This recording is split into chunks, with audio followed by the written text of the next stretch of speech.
which is one of the reasons why we actually brought Ebony on, because she wrote an amazing article about how hashtag activism cannot be the only thing that we do as a Black community or as a community in general. And one thing I want to ask everyone on the panel is that, one, is hashtag activism or is Twitter activism, is that an effective way in order for us to make lasting change? And if not, what are recommendations that we can do in order to really move the needle on incidents like Michael Brown or racial profiling? And I actually want to start with Ebony, because I think her article brought a very different insight that a lot of people may not or may not have agreed on, but me and Jordan were laughing and we're like, finally somebody is saying something. You would not believe the backlash that I've gotten from that article. But not just backlash, also people who got the message, you know, and if anybody knows me personally, you know, I don't, you know, hold my tongue on things that I'm passionate about. And this has been something that it's not the first time I've written about it. You know, I wrote about it when everybody, you know, threw their hoodies on for Trayvon. You know, I didn't write about it when, you know, folks had their signs up for Bring Back Our Girls. But the point in the way that I feel about hashtag advocacy or slacktivism is that oftentimes the message gets lost in the hype. And I think that so often we are not consistent. It may not be 365 days a year. It may not even be 100 days a year. But the people who hop on this bandwagon following are nowhere to be found when you have the on-the-ground work that needs to be done. And that on-the-ground work could be volunteering on a monthly basis. That could be serving on a board.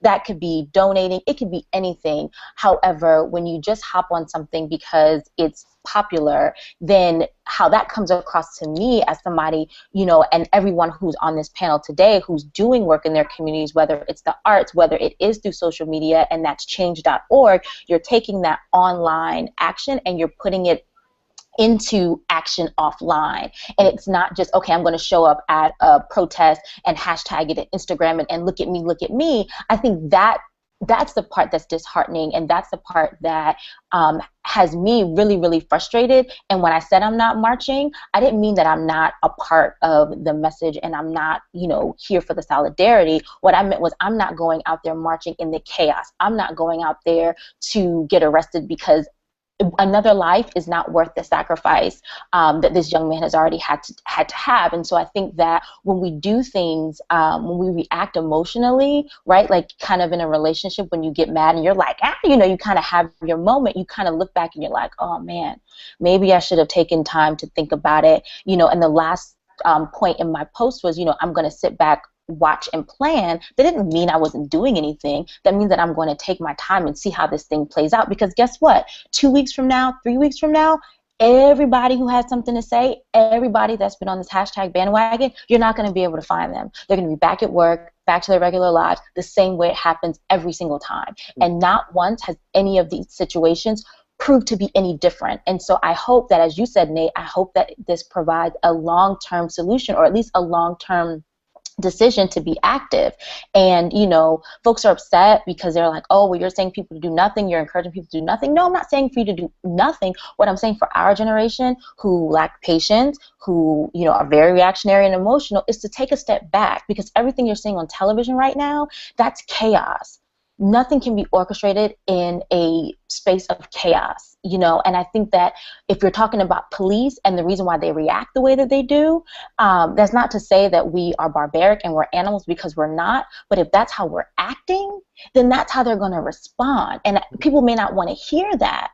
But before the police got there in droves and with their tanks, people were looting and running the streets and cutting a fool. If you are to protect and serve, how are you going to stop these people? And then you have peaceful folks who come in behind them to say, wait, this is what we want to do. But they don't know the difference. You're not wearing a shirt that says I'm peaceful. He's not wearing a shirt that says I'm chaotic.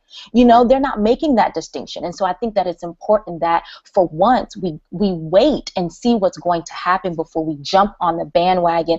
And then when things get way too complicated, we're like, you know what? I'm going to let Al handle it. I'm going to let Jesse handle it. And then you want to be mad because they're handling it. Right. So I see Nate side-eyeing a little bit.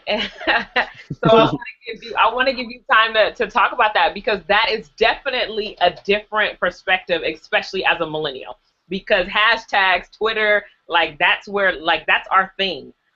So I definitely, and if you look at a lot of the protests that happened over the last week, you look at the ages of the people on the ground. Most of them were young people. So what is that different perspective? And I do just want to say, like, I love somebody that just tells it like it is, and like tells it, and like I love that like Ebony has this perspective that most people won't say if they feel it. So I love somebody that'll just like not hold their tongue back. Thank you for that, Ebony. But yeah, Nate. So Nate, you can go ahead and.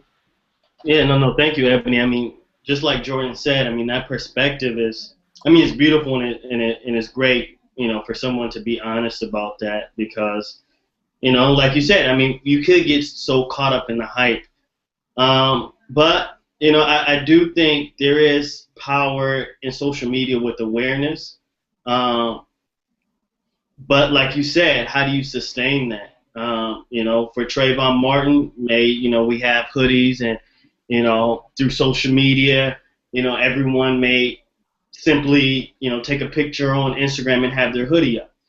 I think the problem is we try to take things and make it relevant. So, like, for instance, celebrities, a lot of the times I don't care a lot of what celebrities do with activism. It's not necessarily relevant all the time. I mean, just because, you know, that's not saying to all celebrities. I mean, saying, for example, the guy Jesse and, you know, say J. Cole or whoever who's actually having a message, that's okay. Anybody who has a message, that's fine.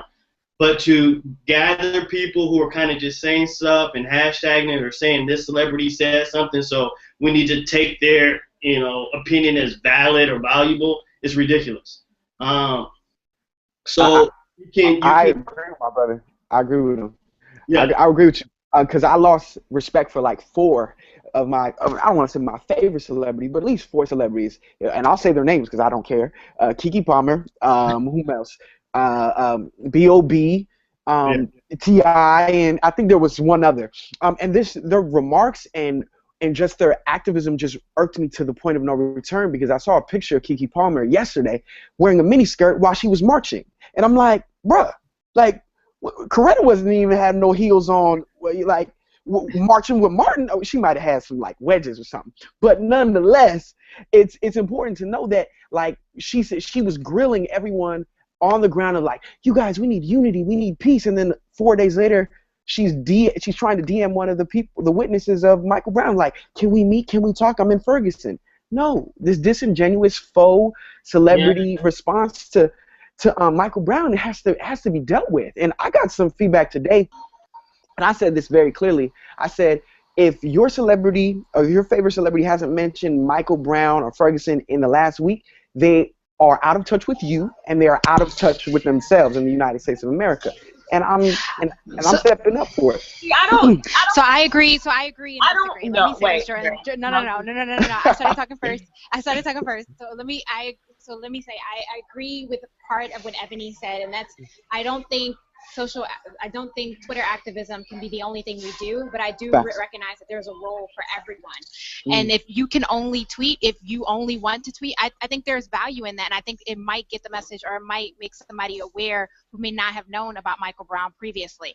But what I will say in regards to celebrities speaking out, I don't think we need every celebrity speaking out on behalf of us. I don't want every celebrity speaking on my behalf, and I think sometimes we do want to hold them accountable in regards to if you're making a profit off of a particular community, then when that community is being brutalized and being victimized, then you have to speak up and you have to say something.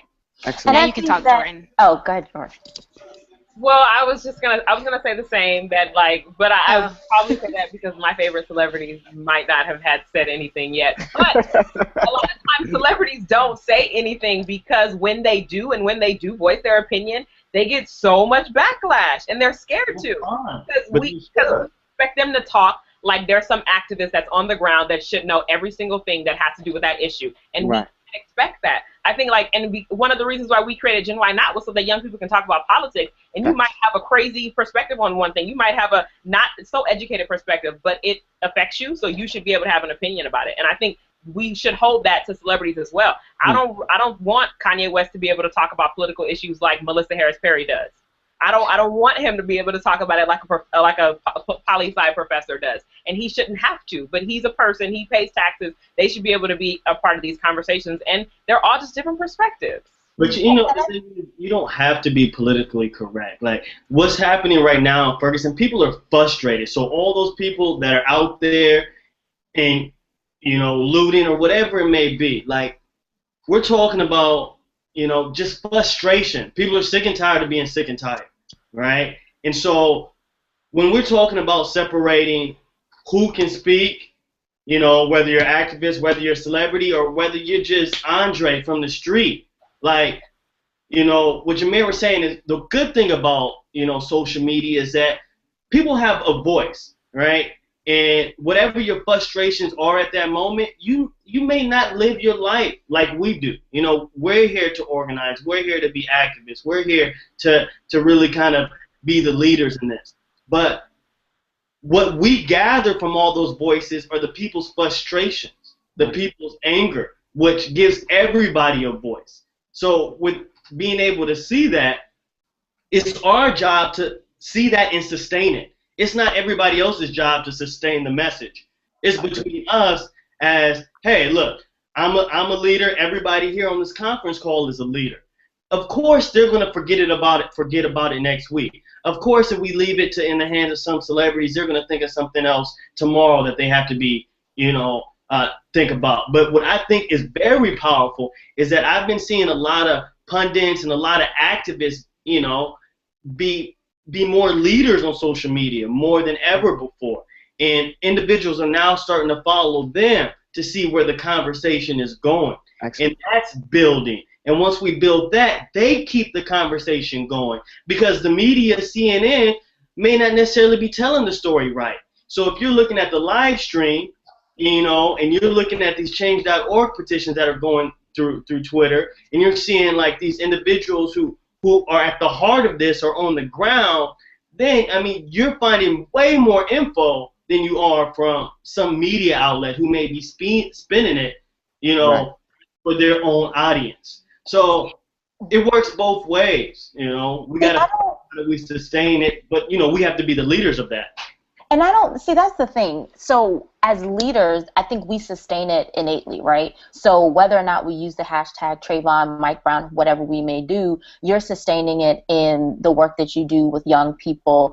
I may sustain it with the work I do with young Black professionals. So we're sustaining it without having to use the hashtags. I think the problem becomes is having enough people to do that extra work once it's all said and done, right? Perfect example. When people are wanting to, have like community fairs or, they need backpacks, donated, what have you. If you had just as many people who are hashtagging and making noise, or even a third of those people to be active in that campaign or that movement, then we can move things forward. I don't think that it's an issue of the leadership maintaining it, right? I think it's getting more of those people who just hop on because, right? It's kind of, like in marketing, they talk about early adopters, the people who hop on and you may not really hear from them versus the late adopters who come on at the 11th hour, right? Somewhere in the middle, you have the people who are committed to the brand or the cause. And I think that's what we want to be able to move some of those early adopters to being long-term brand committal to whatever that brand is. So if the brand is Trayvon, if the brand is Mike Brown, if the brand is whatever it may be, but finding a space. So if you're yelling and screaming and you're upset about this Mike Brown cause, then let me ask you what you're really upset about. Are you upset about the police brutality? Are you upset because of the way you've been treated? Are you upset because of the way that Black people are portrayed in the media? Like, find exactly what it is that you're angry about and then address that cause. Because this is not just about police brutality. This is not just about a Black man being killed. Like, there's so many different layers to this, right? You could take it all the way back to slavery and be like, that's why cops see us the way they do, because whatever. There's so many different layers to this issue that I think that if we have conversations with people to say, okay, Jameer, what is it that really has you on fire, right? There was a blogger today who's pissed off at me because of systematic racism. I don't talk about racism on internet. I don't really talk about it at all. But that's her gripe, right? She's pissed at me because my solution does not address systematic racism. That's not my fight. That's not my ministry. But I guarantee you there's somebody who has that fight in them that you can collaborate with. And I think that when we ask the people what has made them upset and then connect them with the solution, then maybe we can get long term. But I can't ask you anything because you're out here looting in the street, cutting a fool. So, well, not everybody though. Not everybody. I'm just, just saying not everybody. But in terms of leadership and connecting with people long term. I think that's the perfect way. It's the perfect way to end this. There are so many layers. We could have this conversation for like the next hour, but the people that are watching are probably not going to watch for the next hour. So we got to cut it up. But I think it brought sustaining. How do we sustain this? There needs to be some type of platform where when you are amped up and you can find what is your ministry. I'm passionate about police brutality. Well, these organizations are working towards that. And this is how you can donate to their fund or volunteer on the ground. And these people are working on the community. These are the organizers that are going to Ferguson. And this is how you can help sustain them because they're going to need materials. What about the families? What about the family expenses? This trial isn't going to be short. Their battle isn't going to end when the news, when all the news cameras and the media leaves Ferguson next week. So how can you help sustain them? That's one of the things that I thought about Trayvon's family through all of that. It was just like, whoa, well, who paid for their expenses? How do we make sure that we all are participating and we all are being understanding that we all have a role? And I think that's like the big thing that I learned from this conversation is that we all do have a role, but what it is we need to do a better job as organizers, as leaders, in facilitating those roles and letting people understand like what the different roles are and how can you play that important role. But so thank you all for joining this conversation. It was amazing. We definitely got to have y'all back when GenYnot comes back as an entire show because y'all know it is an entire show and it's coming back soon. I can't say how soon, but very, very, very soon.